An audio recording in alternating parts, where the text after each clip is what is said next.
Fala, meus amores, tudo bem? Bem-vindo aí a mais um vídeo na reta final, na correria. Eu preparei aqui na aula de hoje pra vocês um vídeo em que eu vou conversar com você um pouquinho sobre possíveis artigos e abordagens que você consegue fazer da Constituição Federal de 1988, as nossas leis, digamos assim, que vão envolver os problemas sociais brasileiros, porque a gente sabe que muitos problemas são garantidos, mas não efetivamente acontecem. E por isso a lei aí é um repertório de autoridade, é um argumento muito importante, tá? É o que a gente chama de repertório cultural. Por isso eu aconselho que você já pegue papel, caneta, sente e assista com calma este vídeo, porque ele vai te ajudar muito. Já aproveita que você está aqui junto comigo, deixe seu like, inscreva-se no nosso canal e ative as notificações, porque toda semana tem vídeo novo, e agora na reta final do Enem mesmo, vários vídeos ao longo da semana.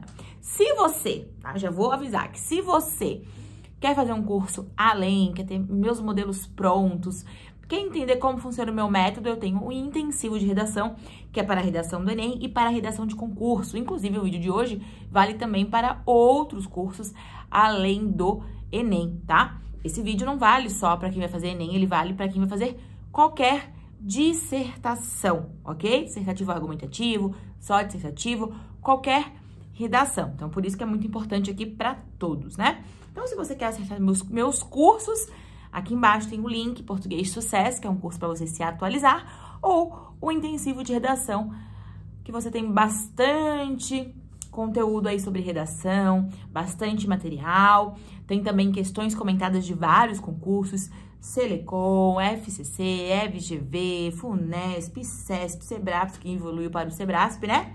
Mas vamos aproveitar, então vamos logo aqui. Eu vou usar meu material de apoio e eu vou colocar aqui na tela para vocês esses possíveis artigos, tá? Da Constituição. Para você que não sabe, a Constituição Federal, Constituição de 1988, ela contém, tá? Então, as leis, tá? A partir dessa Constituição, que garante ao cidadão tudo que envolve o governo, tá? Então, aquilo que você pode fazer ou aquilo que você também não pode fazer, aquilo que você tem direito. E para começar, eu vou colocar aqui agora na tela para vocês, eu quero que vocês anotem, printem, enfim. O artigo 5, que vai abordar aí o tema da educação. E, bom, no artigo 205, a Constituição é clara em apontar que a educação é direito de todos, usando caixa alta de propósito mesmo, e apenas essa parte do artigo já é altíssima para inúmeros temas e argumentos, tá? Então, por que eu botei ali? Direito de todos. O direito de todos você não precisa escrever depois da sua redação em caixa alta, tá? Mas é direito de todos porque, assim, saúde, educação, acho que eu botei aqui pra vocês, saúde, educação, enfim. Então, a gente pode, dependendo do que cair, né, na redação, se cair algum tema voltado à educação, à assistência, você pode dizer que a educação é um direito de todos, como prevê o artigo 5 da Constituição, tá? Então, é nessa abordagem, é nesse jeito que você vai utilizar lá na sua redação. Porque você sabe que se cair qualquer tema relacionado à educação, já faz um tempinho que não cai aí, ele é garantido. Tá? Então, a educação é garantida a todos os brasileiros. Você já vai com esse repertório, você já traz a Constituição e já demonstra o que você sabe. Depois, a gente tem o artigo 196, que vai dizer assim, ó, que assim como a educação e a saúde também é um direito de todos. E dever do Estado, conforme prevê o artigo 196. A lei sobre a saúde contempla 3 pontos, olha ali os 3 pontos. A prevenção às doenças, o pleno atendimento de modo igualitário, o fornecimento de medicamentos e tratamentos que visem a recuperação. Então, tá. Então, todo mundo no Brasil, segundo o artigo 196, tem direito à prevenção. Então, exames de rotina. Se a gente pegar câncer de mama, por exemplo, por que muitas mulheres ainda morrem de câncer de mama? Claro, existem os casos que não tem mais o que fazer em estágios avançados, mas aí que tá, o diagnóstico precoce, tá? Então, a prevenção é o diagnóstico precoce. Qualquer tema relacionado a doenças, pode ser falado que com diagnóstico precoce, com tratamento precoce, que é garantido pelo artigo 196, olha ali também, o pleno atendimento de modo igualitário, ou seja, todo mundo tem que ter o mesmo atendimento aqui no Brasil. Acontece? Não acontece? Existe privilégio, existe filas que são furadas, e aí? E depois, o fornecimento de medicamentos e tratamentos que visem a recuperação. Todas as doenças têm medicamento? Não. Falta de medicamento, falta de tratamento precoce, falta muito tempo nas filas, né? Pessoas que têm que entrar com recurso para ganhar medicamentos de alto custo, ok? Então, o quanto a saúde, de fato, é garantida por lei no papel e como ela acontece no dia a dia, tá? Fazer esse paralelo é muito importante. Depois a gente tem ali o artigo 215, que vai dizer assim, ó, sobre a cultura, tá? Já a cultura, a Constituição determina, que seu artigo 215, que o Estado garantirá, uma vez, que é alto também, o exercício dos direitos culturais e acesso à cultura a todos os cidadãos. Ó, exercício dos direitos culturais e acesso à cultura. Lembra quando caiu sobre a democratização do acesso ao cinema no Brasil? Todo mundo tem acesso ao cinema? Cinema é cultura. Eu tenho a democratização da cultura naquele caso? Não. Pois é. E aí, se entramos com um tema cultural, com um tema de teatro, de cinema, de movimentos artísticos, nós temos que pensar o quanto a legislação, sempre essa ideia argumentativa, ela sempre funciona, tá? Se você analisar a redação de nota 1000. Você aí com a ideia de que o direito é garantido pela Constituição, mas ele não acontece na prática, a sua problemática está feita, tá? Então, você pode abordar que, segundo o artigo tal, né? O problema existe, qual é esse problema? E, contudo, na prática não é assim que funciona, tá? Então, você faz esses 3 pontos lá na sua introdução, na hora de usar os artigos. E quando que eu utilizo os artigos da Constituição, Chay? Sempre na sua introdução, tá? Só um segundo aqui para constar para vocês. É de responsabilidade do Estado criar datas comemorativas que tenham grande significado social, defender e valorizar o patrimônio cultural do país, formar pessoas capacitadas para gerir a cultura e democratização, o acesso a ela em sua plenitude, e democratizar o acesso a ela em sua plenitude, tá? Então, não só ele tem que garantir, como ele tem que dar recursos. Agora, o próximo, o artigo 144, que vai dizer assim, ó. No tópico da segurança, a responsabilidade de garanti-la não é somente do Estado. De acordo com o que afirma o artigo 144, toda a sociedade é convocada a preservar a ordem pública, a vida e o patrimônio. Olha só. Então, existe um artigo, que é o 144, que quando fala de segurança, diz que a segurança não somente tem que acontecer por parte do Estado, como cada cidadão tem que fazer a sua parte. Então, olha que abordagem legal se a gente falar sobre segurança. Segurança nas escolas, a gente falar sobre a segurança do cidadão, que não somente o Estado, mas o papel do cidadão é muito importante para garantir a segurança. E aqui, talvez você chame a responsabilidade desse problema para o cidadão brasileiro e não só para o Estado. Porque quando você leva para o Estado, você tem que entrar com a ideia de punição, com a ideia de penas. E quando você traz a ideia do cidadão, conscientização. Um novo modelo de negócio para o cidadão. Depois a gente vai ter o artigo 6 que garante a moradia. Olha só, moradia é considerado um direito social básico, sem o qual, né, a ameaça à sobrevivência. O artigo que garante acesso à moradia a todos os cidadãos é o artigo 6, tá? Então, a gente falar de moradores de rua, a gente falar de crianças em abrigos, idosos em abrigos, tá?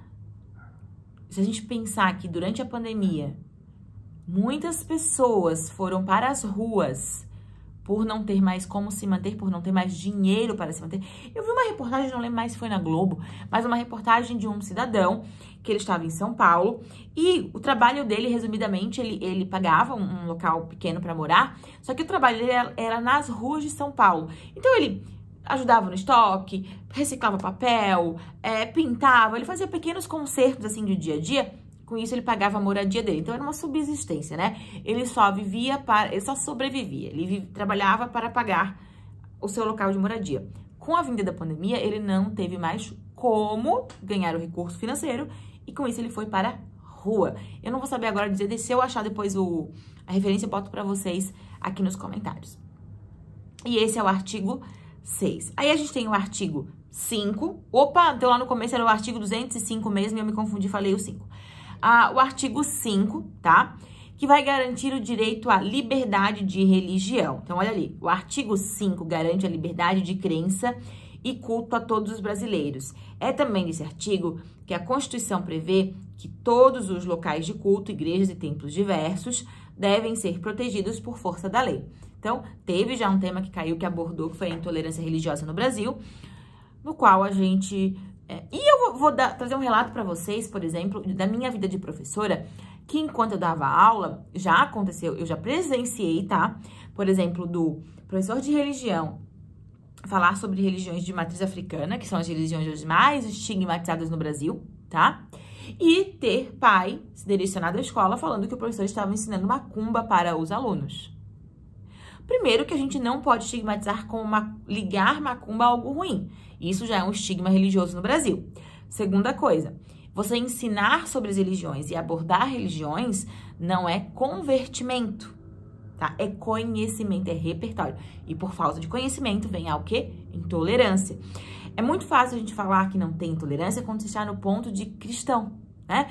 Quando se é católico ou se é evangélico, que são duas vertentes, digamos assim, muito bem aceitas dentro do Brasil, tá? Agora, quando a gente tem outras religiões, existe o estigma, mas existe uma lei, que é o artigo 5, que garante a liberdade religiosa, tá?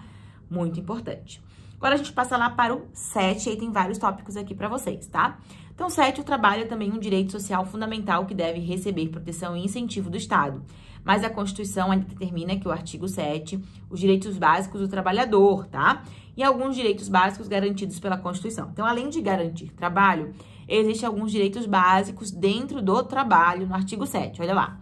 É o salário mínimo, então existe um mínimo para ser recebido. Um fundo de garantia, que é um tanto que é descontado mensalmente para que você, ao sair do emprego, receba, tá? É um fundo mesmo de garantia. Piso é seguro-desemprego em caso de desemprego involuntário. Claro, é um seguro que te paga para que você não estava esperando a demissão e acaba aí vai ter que receber. Para que isso? Para que a economia continue girando até que você arrume outro emprego. Por isso ele funciona, acho que de 4 a 6 meses. E, claro, tem a ver ali com o tempo que você fica empregado, tá? Ele é proporcional. Algumas pessoas conseguem, outras não. Piso salarial de acordo com o cargo. Então, um equilíbrio entre cargos para que uma instituição e outra consigam equilibrar os mesmos papéis, tá? 13º salário, que é o mês que se recebe sempre em dezembro, né? Primeiro salário em janeiro, 12º em dezembro e 13º junto ali. A gente também tem proteção ao salário, remuneração extra em caso de trabalhador noturno ou insalubre. Então, se você trabalha, acho que depois das 10 horas ou com algo insalubre, algo que te traga problemas, que possa ocasionar problemas respiratórios, problemas físicos, tá? Que seja um emprego de risco, digamos assim, é insalubre, aí você tem um auxílio diferenciado, que eu não vou saber, mas é alguma porcentagem. Repouso semanal remunerado, então alguma folga você tem, você não pode trabalhar 7 dias por semana. As férias, que são um direito.